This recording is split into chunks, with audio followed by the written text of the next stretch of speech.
freshman, when I first started, I was hoping we could get through in the 100 days that were budgeted for the session, but it became pretty clear fairly quickly that the main issues that Jeff has explained about, the new K-12 funding formula, new tax policies, a sustainable budget, we're all going to take some time to develop consensus among the people in the legislature. We had a rather large freshman class, and you know, everybody's got their own opinion on how things ought to work and so forth, and it takes quite a bit of discussion over many days, weeks, and so forth to come to a consensus and vote on something to get it out. So, of course, we went into mid-June, but I have to agree with Jeff. I think we've kind of turned a corner and headed in a stronger direction. And as he mentioned, Moody's came out after we did the veto override on the tax bill about what they saw Kansas finances would be, and I'd written it down. I just wanted to repeat that, and it says the outlook is stable. The tax increase enacted this week was a major step forward in the state's willingness to utilize its resources to balance its budget and service its long-term liabilities.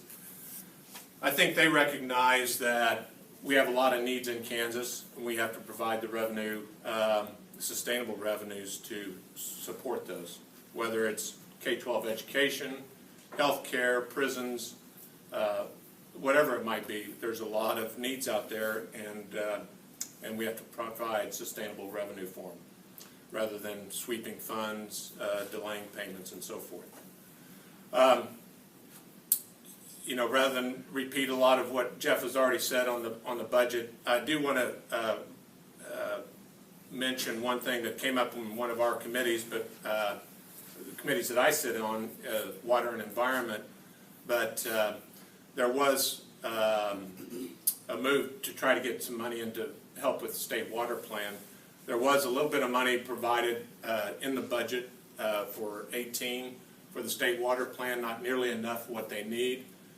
But the goal with the water plan, it's a statewide water plan to how best to utilize the water resources here in the state. Whether it's in western Kansas with irrigation, or here with flood control, stream bank stabilization, reservoirs. You know, we had a small dredging pilot project over at Redmond last year, and just a number of things to preserve and protect our water resources are going to receive a little bit more money now.